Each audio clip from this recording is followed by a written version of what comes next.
그날에 도성 수산에서 도륙한 자의 수요를 왕께 아뢰니 왕이 왕후 에스더에게 이르되 유다인이 도성 수산에서 이미 500명을 죽이고 멸하고 또 하만의 10아들을 죽였으니 왕의 다른 지방에서는 어떠하였겠느냐. 이제 그대의 소청이 무엇이냐 곧 허락하겠노라. 그대의 요구가 무엇이냐 또한 시행하겠노라 하니 에스더가 이르되 왕일 만일 좋게 여기시면 수산에 사는 유다인들이 내일도 오늘 조서대로 행하게 하시고 하만의 10아들의 시체를 나무에 매달게 하소서 하니 왕이 그대로 행하기를 허락하고 조서를 수산에 내리니 하만의 10아들의 시체가 매달리니라. 아달월 14일에도 수산에 있는 유다인이 모여 또 300명을 수산에서 도륙하되 그들의 재산에는 손을 대지 아니하였고 왕의 각 지방에 있는 다른 유다인들이 모여 스스로 생명을 보호하여 대적들에게서 벗어나며 자기들을 미워하는 자 7만 5천 명을 도륙하되 그들의 재산에는 손을 대지 아니하였더라. 아달월 13일에 그 일을 행하였고 14일에 쉬며 그날에 잔치를 베풀어 즐겼고 수산에 사는 유다인들은 13일과 14일에 모였고 15일에 쉬며 이날에 잔치를 베풀어 즐긴지라. 다 같이 읽겠습니다. 그러므로 시골의 유다인 곧 성이 없는 고을고을에 사는 자들이 아달월 14일을 명절로 삼아 잔치를 베풀고 즐기며 서로 예물을 주더라. 아멘. 오늘 말씀 선포될 때 큰 은혜 받으시기 바랍니다.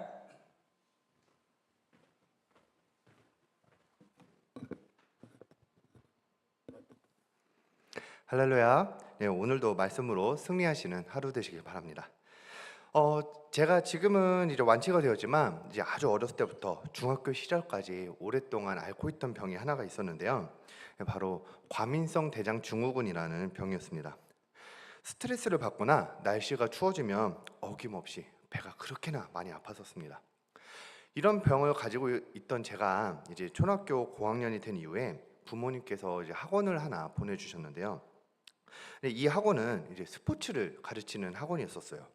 그리고 정해진 건물에 들어가서 교육을 받는 게 아니라 선생님이 일주일에 한 번씩 저희 있는 곳으로 와서 스포츠를 가르쳐 주셨었습니다. 최근에는 이런 교육들이 많아지고 또 많이 비싸다고 들었는데 그 당시에는 이런 교육 방식이 이제 막 시도해보는 그런 단계였었고 저 혼자가 아니라 여러 친구들과 단체로 교육을 받아서 이 학원을 다니는 것이 이제 재정적으로도 아주 큰 부담은 아니었던 것 같아요. 그렇게 저는 10명 정도 되는 친구들과 이제 매주 일주일에 한 번씩 그리고 아침 6시마다 수업을 들었었습니다. 이른 시간이어가지고 이제 일찍 일어나는 게 힘들긴 했어도 그때 저와 친구들은 다양한 스포츠를 경험해 볼 수 있어서 이 학원을 되게 좋아했었습니다. 대부분의 수업은 저희가 다니고 있던 학교 운동장에서 진행이 되었었는데요. 만약에 이번 달에 축구를 배운다? 그러면 이제 교육 방식은 이제 이렇게 진행이 되었었어요.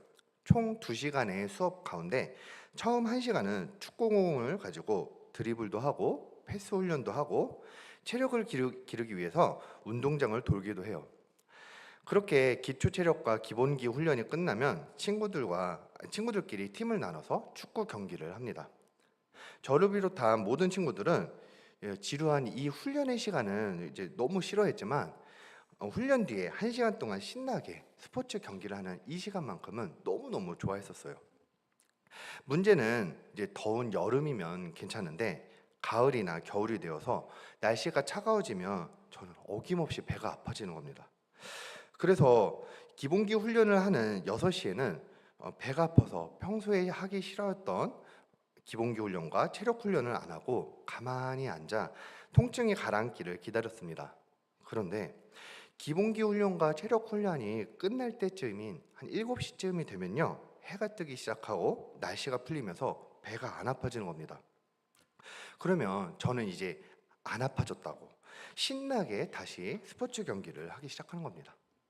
타이밍이요, 기가 막히죠. 그러나 이 상황은 정말 우연일 뿐이지 꾀병은 절대로 아니었어요. 그런데 타이밍이 너무 절묘하니 선생님이 보기에는 제가 꾀병처럼 보였나 봐요. 그러자 어느 날 저에게 엄청나게 혼을 내시는데요. 저는 억울한 거죠. 진짜로 아팠는데, 아니 나는 거짓말하는 게 아닌데.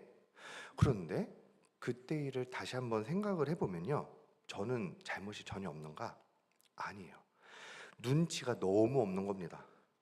매주 아픈 게 반복이 되니까 옷을 더 따뜻하게 입고 가거나 아니면은 훈련을 하는 데까지 해보다가 도저히 안 되겠으면 다시 쉬고, 이렇게 해야지 다른 친구들과도 형평성이 맞고 저도 노력하는 모습이 보이겠죠. 그런데 그 당시에 저에게 이런 모습이 전혀 없었습니다. 안 그래도 훈련 시간은 싫은데 아프네? 그러니까 바로 쉬어버렸어요. 그리고 통증이 사라지는 경기 시간에는 제가 원하고 마음 가는 대로 그냥 행동을 해버렸습니다. 이런 게 반복되니 선생님이 저를 꾀병이라고 오해하게 되었는데요.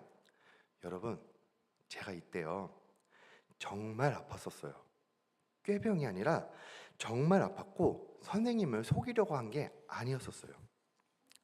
하지만 이렇게 지혜 없는 저의 행동 때문에 오해를 만들고 억울한 일도 생겼습니다.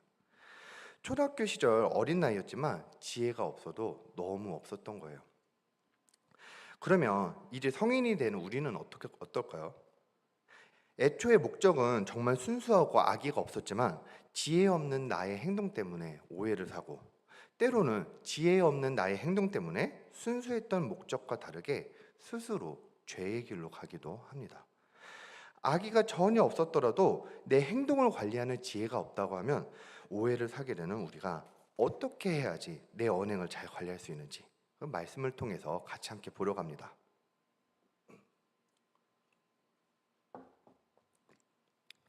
오늘 말씀을 보면 이스라엘이 하만으로 인해서 민족 전체가 몰살당할 위기에 있다가 이제는 상황이 완전히 뒤바뀌게 되었습니다.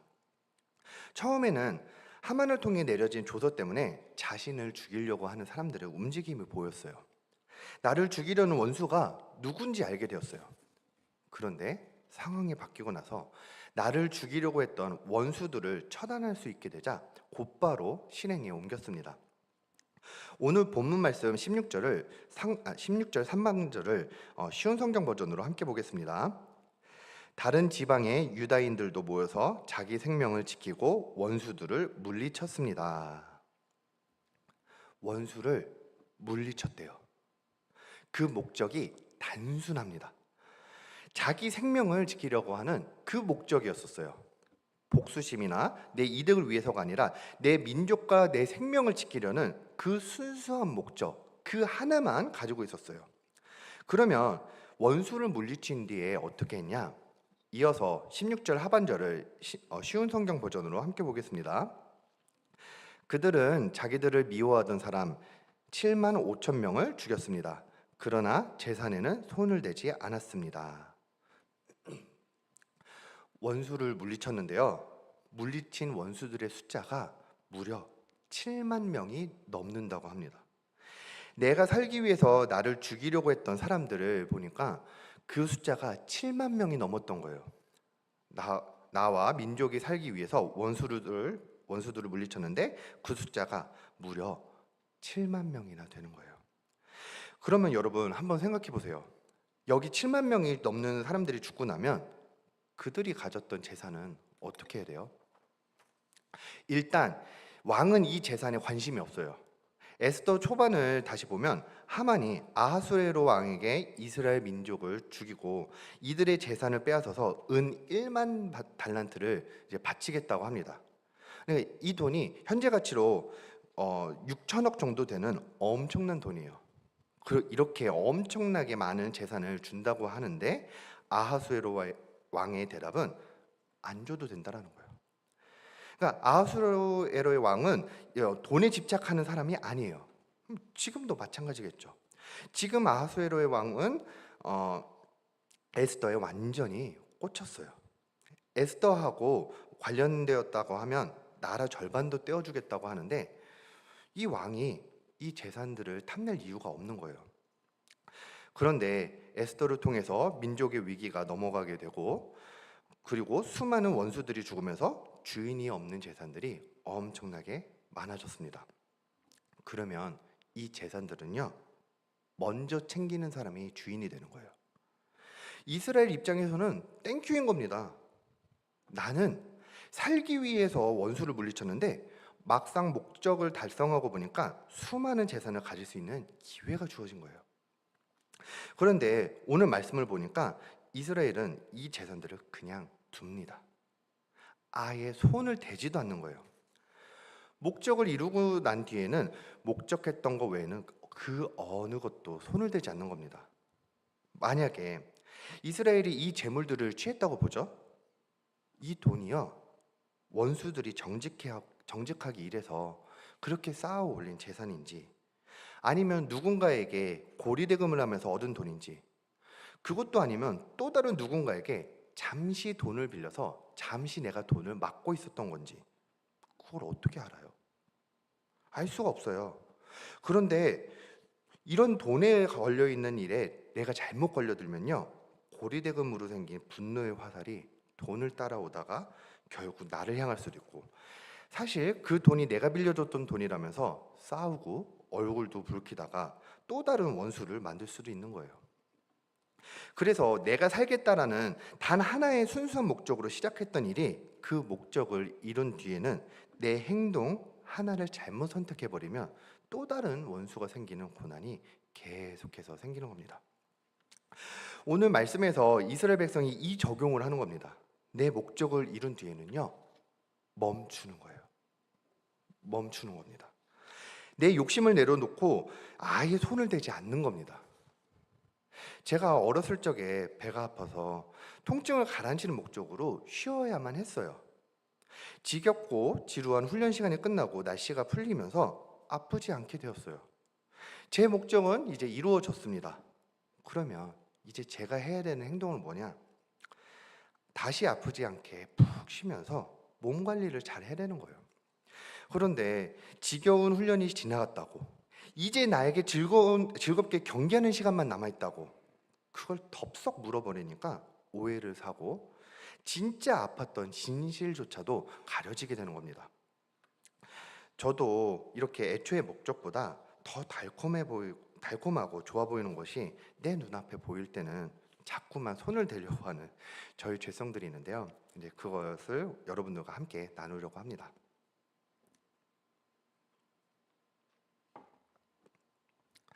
여러분께 여러 번 말씀드렸지만 저의 대표적인 죄표는 인정 중독입니다.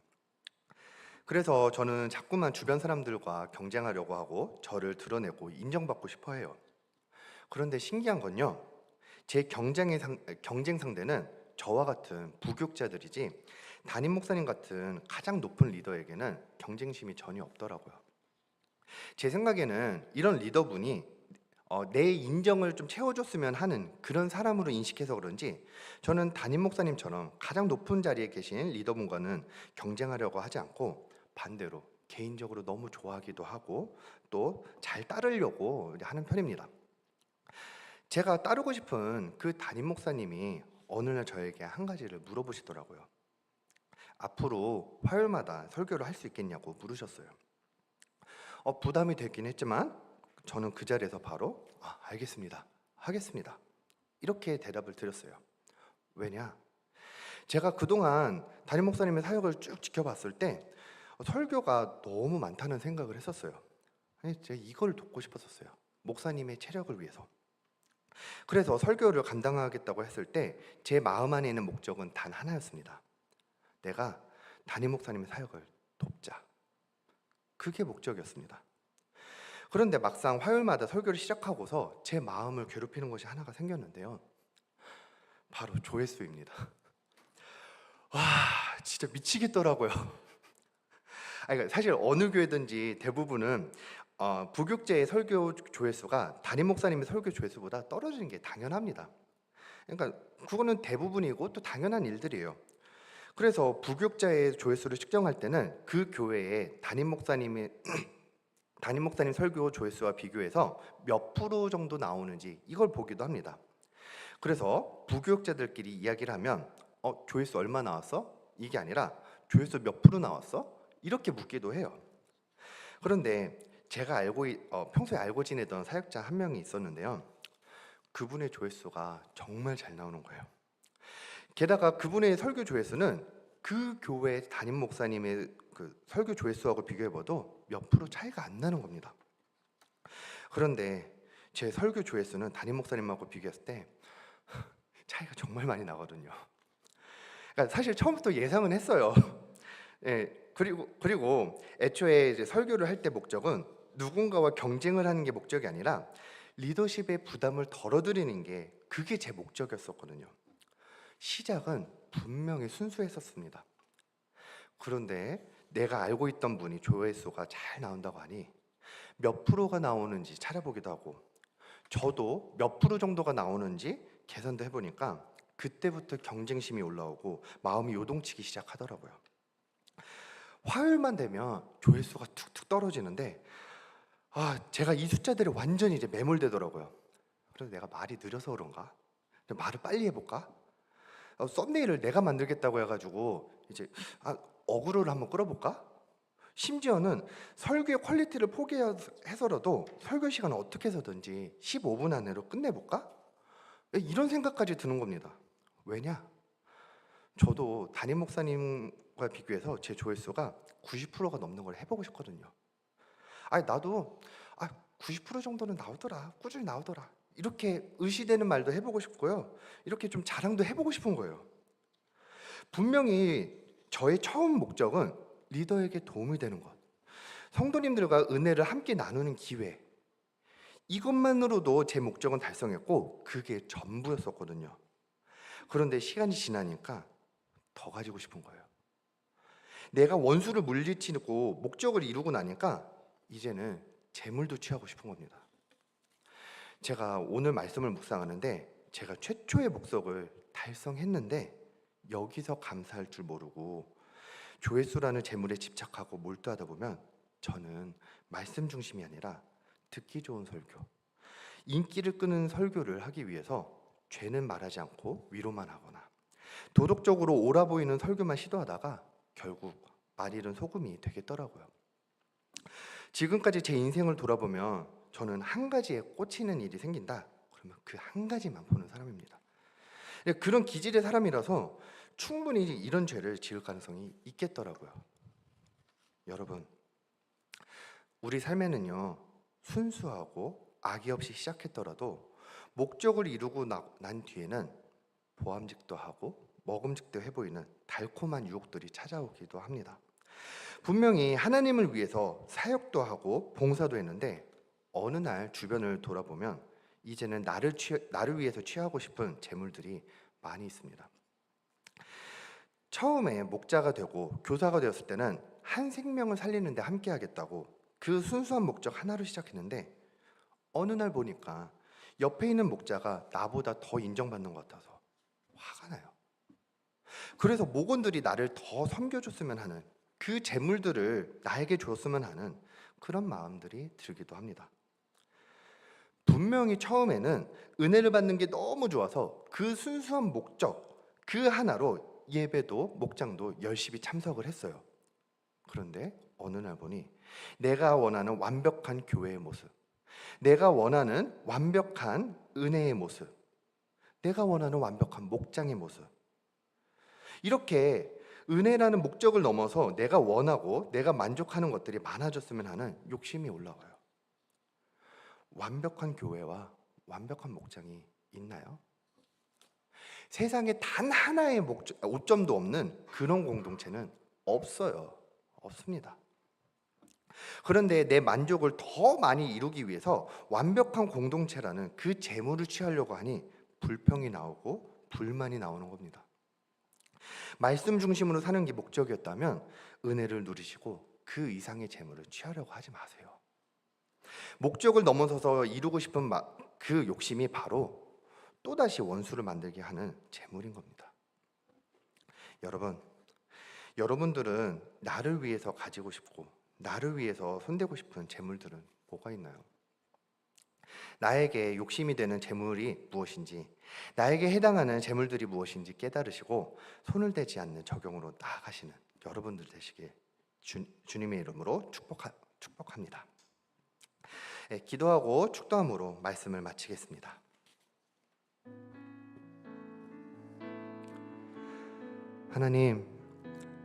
하나님의 말씀으로 살겠노라 다짐하고 그런 목적을 두어서 목사가 되었고 사역자가 되었습니다. 그런데 막상 목적을 이루고 목적을 향해 살아가다 보니 이제는 나를 위해서도 인정받고 더 많은 성취도 이루고 싶은 재물들에 자꾸만 손을 대고 싶습니다. 하나님, 욕심 부리지 않고 말씀대로 사는 그 목적 외에는 손을 대지 않도록 절제하는 그 마음을 허락하여 주옵소서. 지금은 우리 주 예수 그리스도의 은혜와 하나님 아버지의 그 크신 사랑과 성령님의 위로하시고 교통하여 주시는 그 역사하심이 사랑하는 모든 성도들의 머리 위에 지금으로부터 영원 무궁토록 함께 있을지어다.